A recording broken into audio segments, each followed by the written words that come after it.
안녕하세요. 오늘은 야채 싫어한다면 이렇게 먹어보세요 라는 말이 왜 나오는지 바로 보여드릴게요. 가지, 당근, 애호박을 넣고 에어프라이어에 구웠을 뿐인데 생각보다 훨씬 맛있고 한 끼로도 정말 만족스러운 채소구이가 완성됩니다. 우와!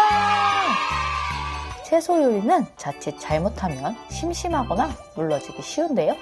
오늘은 그런 실패 없이 달큰하고 고소하고 식감까지 살아있는 조합으로 만들어 보겠습니다. 아이들도 부담 없이 먹기 좋고 가볍지만 허전하지 않은 메뉴라서 한번 알아두면 자주 쓰시게 될 거예요. 그럼 바로 재료부터 시작하겠습니다. 그럼 이제 바로 재료를 준비해 보겠습니다. 오늘 들어가는 채소는 가지, 당근, 자색양파, 애호박, 냉동 단호박, 새송이버섯, 브로콜리, 방울토마토입니다. 재료만 보면 종류가 많아 보여서 어렵게 느껴질 수 있는데요. 막상 손질은 복잡하지 않습니다. 오히려 이 조합이 좋은 이유는 각 채소가 서로 부족한 맛과 식감을 채워주기 때문이에요. 그래서 한두 가지만 넣었을 때보다 훨씬 풍성하게 느껴지고 먹을 때도 질리지 않습니다. 먼저 가지는 너무 얇지 않게 썰어주겠습니다.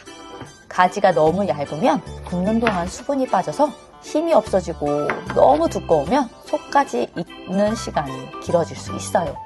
적당히 도톰하게 썰어주면 겉은 살짝 구워지면서도 속은 부드럽게 살아있습니다.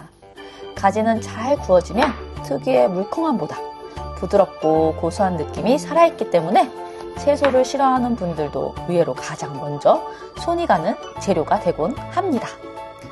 당근은 조금 얇게 썰어주는 게 좋습니다. 당근은 단단한 채소라 너무 두껍게 자르면 식감이 부담스러울 수 있어요. 그래서 오늘은 너무 크지 않게 한 입에 먹기 좋은 크기로 썰어주겠습니다. 구워지면 당근의 특유의 단맛이 올라오는데 생으로 먹을 때와는 전혀 다른 느낌이 납니다. 씹을수록 달큰한 맛이 올라오니까 전체 맛의 중심을 잡아주는 역할을 하게 됩니다. 자색양파도 큼직하게 썰어주겠습니다. 양파는 구우면 매운맛이 줄어들고 풍미가 훨씬 진해지죠. 특히 자색양파는 색감까지 더해져서 완성했을 때 훨씬 먹음직스러워 보입니다. 그래서 오늘은 맛뿐 아니라 색감도 함께 살려보겠습니다. 애호박은 너무 얇지 않게 썰어주겠습니다. 애호박은 수분이 많아서 얇으면 쉽게 허물거릴 수 있어요. 적당한 두께를 유지해야 구웠을 때 형태가 살아있고 씹을 때도 식감이 좋습니다. 애호박은 전체 채소구이의 촉촉함을 담당한다고 생각하시면 됩니다. 가지가 부드러움을 주고 당근이 단맛을 주고 양파가 풍미를 준다면 애호박은 전체를 부드럽게 연결해주는 역할을 해요. 새송이버섯은 먹기 좋게 잘라주겠습니다. 버섯은 크게 잘라주셔야 식감이 더 살아나는 느낌이 있어요. 새송이버섯은 구웠을 때 향도 좋고 씹히는 맛도 좋고 채소구이 안에 존재감이 분명합니다. 특히 버섯은 구워지면서 감칠맛이 올라오기 때문에 다른 채소들과 함께 있을 때 훨씬 조화롭게 어울립니다. 고기가 없어도 허전하지 않게 느껴지는 이유 중 하나가 바로 버섯입니다. 파프리카는 너무 작지 않게 썰어주겠습니다. 파프리카는 구우면 단맛이 올라오고 향도 훨씬 부드러워집니다. 특히 색감이 선명해서 완성했을 때 한 접시가 훨씬 먹음직스럽게 보입니다. 채소 요리는 맛보다 중요하지만 눈으로 먼저 맛있어 보여야 손이 가기 때문에 파프리카는 맛과 색감을 함께 살려주는 좋은 재료입니다. 씹었을 때 은은한 단맛이 살아있어서 다른 채소들과도 아주 잘 어울립니다.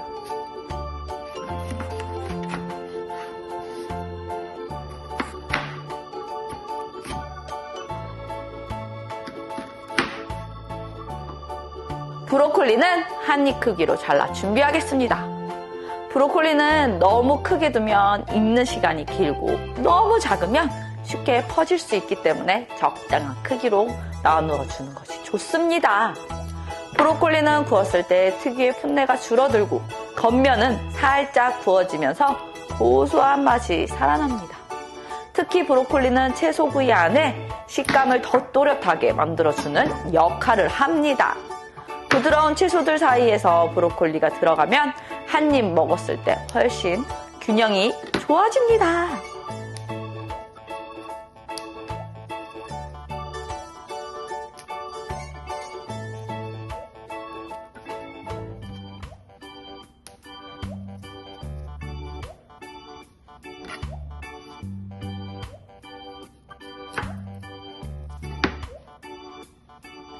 이제 큰 볼에 준비한 채소를 모두 담아보겠습니다. 이럴 때 중요한 건 기름을 너무 많이 넣지 않는 것입니다. 적당량만 넣어도 충분해요. 기름이 너무 많으면 채소가 눅눅해질 수 있습니다. 우리가 원하는 건 튀기는 식감이 아니라 채소 자체의 맛이 살아나면서 겉면이 살짝 구워지는 느낌입니다. 그래서 오일은 채소 표면에 가볍게 코팅된다는 느낌으로 넣어주면 좋겠습니다. 이제 기본 간을 해보겠습니다. 복잡한 양념을 많이 넣기보다 소금, 후추 정도 간단하게 가는 게 훨씬 좋습니다. 이유는 오늘의 주인공은 양념이 아니라 채소 자체이기 때문입니다.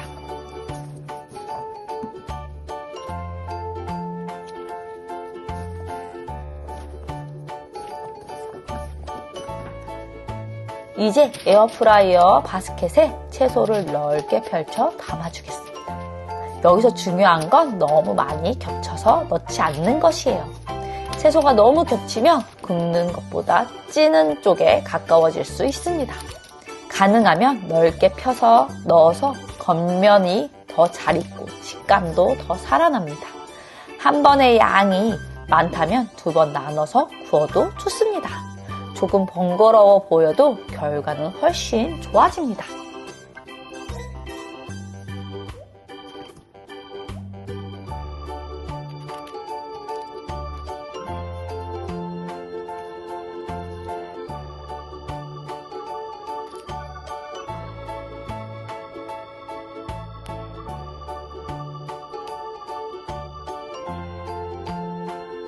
이제 에어프라이어에 넣고 구워보겠습니다. 굽는 시간 동안 기대되는 게 있습니다. 당근에는 단맛이 올라오고 양파에는 향이 퍼지고 애호박은 촉촉해지고 버섯은 감칠맛이 살아나고 방울토마토는 진한 풍미를 만들기 시작합니다. 이 과정이 채소구이의 가장 큰 매력인 것 같아요. 생으로는 각각 다른 느낌의 재료들이 열을 만나면서 하나의 조화로운 맛으로 바뀌는 순간이 있습니다.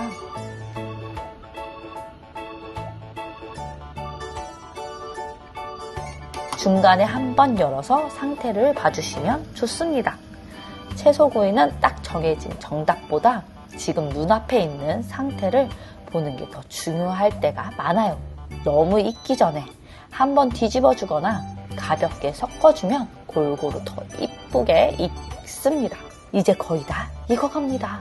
보시면 가지는 부드럽게 익었고 당근은 가장자리에서 살짝 구워지면서 달큰해졌고 양파는 숨이 죽으면서 윤기가 돌고 애호박은 촉촉하게 살아있습니다.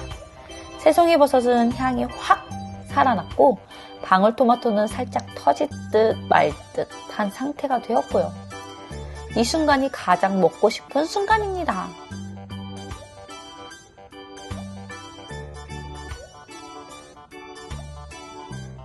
완성된 채소를 접시에 담아보겠습니다. 이렇게 담아놓고 보면 정말 특별한 재료가 들어간 것도 아닌데 꽤 근사해 보이죠?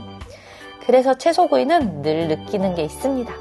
건강한 음식이라기보다 잘 만들면 충분히 맛있고 아름다운 음식이 된다는 점이에요.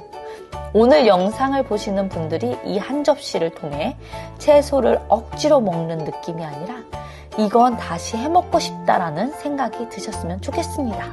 한 입 먹어보면 정말 조화가 좋습니다.